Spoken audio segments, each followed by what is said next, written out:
Thomas Jefferson once advised, "Determine never to be idle. It is wonderful how much may be done if we are always doing." These words from a great American statesman describe the man we honor today, Eddie Adams Jr.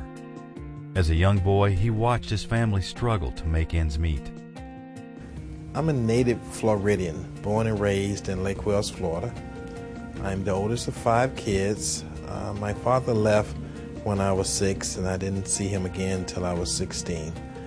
I got to learn responsibility at a very early age because my mom, for most of my life, worked 2 jobs.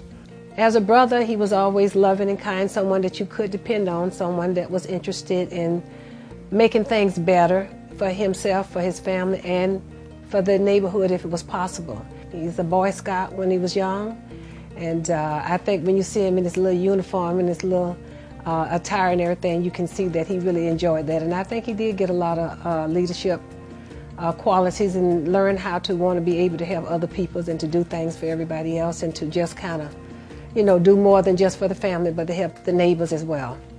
Eddie was full of energy and had a natural curiosity. Morning to night, from the time he got up to the time he went to bed. He just was always very active, always had high levels of energy, just busy. There were times, however, his energy and curiosity got him into trouble.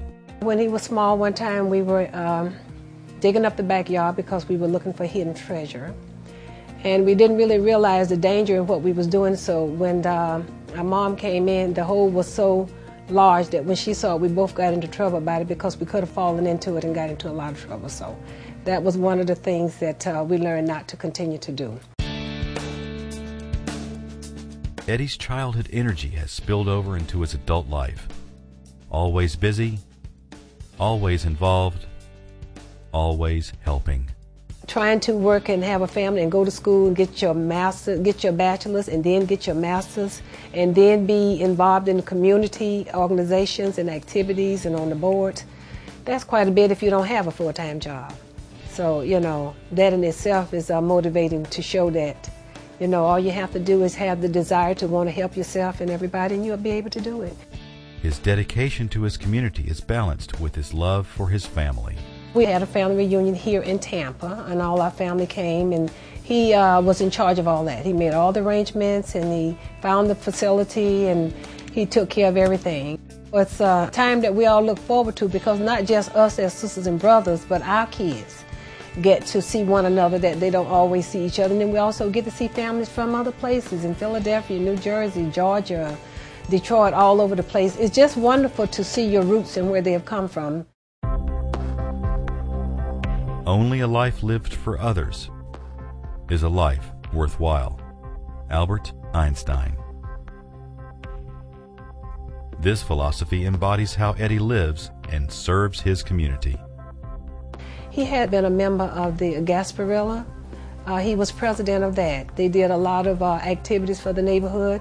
He was involved in educational organizations that did scholarships for kids and for children that just was not able to go to school or needed things, for kids that were in, you know, poverty areas and needed some assistance. He also was a mentor. He's on about 15 different service committees so that he is aware of what the people want. Not what he wants, but what the people want. Eddie has the heart of a servant. Today, he follows the call to serve as a representative in the U.S. Congress. Honor, integrity, and service are more than a slogan.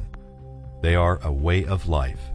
It's very important that you get somebody in Congress who actually understand what it's like to be a lay person, not a professional politician, not a lawyer, not one of those people who was born with a silver spoon in their mouth, but someone who actually understands what it's like to live paycheck to paycheck and work day to work day, because that perspective makes a big difference on the bills that you write and the people that's affected by the bills that you write. So it becomes very important that the person that represents you can actually identify with you and your problems.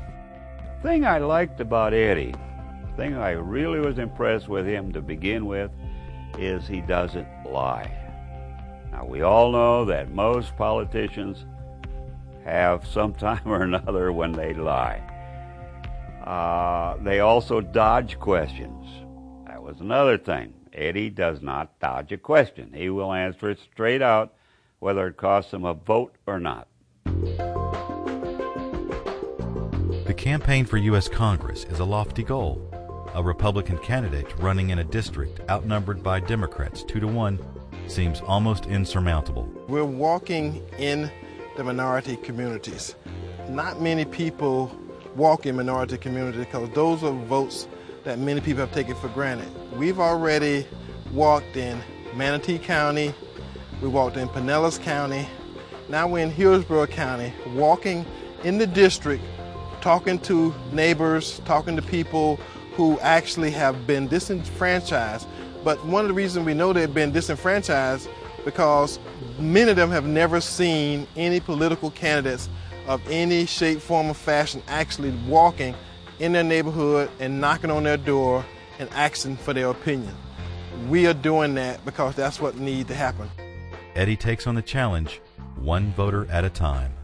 Did you vote in the primary election? Yes, I did. All right. Who you vote for? Obama. Obama. First thing most black folks ask me is why you're a Republican. Yes. And one voter at a time, he is winning them over. I think you'll be the right man for the job. His sister has seen him grow from a child with unbridled exuberance to a man with unending fortitude. He's just very knowledgeable. He's just considerate. He's compassionate. He's kind. He's loving. He's just an inspiration to everybody. You know, we see the things that he does and we wonder how he does them. He's just there, and he just gives of himself all the time. He has integrity and honesty, and we think that he will represent us well, do good things for us, and it'd be sort of nice to have a person that you believe in. that you believe in, right? I mean, we've known Eddie for several years, and that's why we're out here twice a week doing all sorts of things for him. It's difficult to describe Eddie in only a few words. However, if there is one word that can explain who he is, it would be Amazing. That's the only thing, one word, if you had to tie me down to one, it's just extraordinary, amazing human being. And I don't know where he gets all the energy from, but he gets it, and he just goes and goes and goes and gives. Our first Republican president, Abraham Lincoln, tells us, in the end, it's not the years in your life that count, it's the life in your years.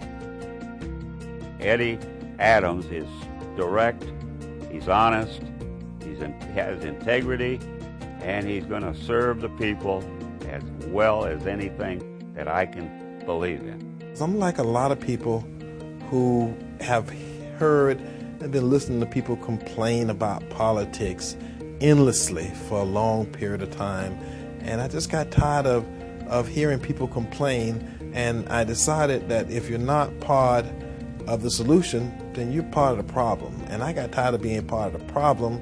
I have some great ideas.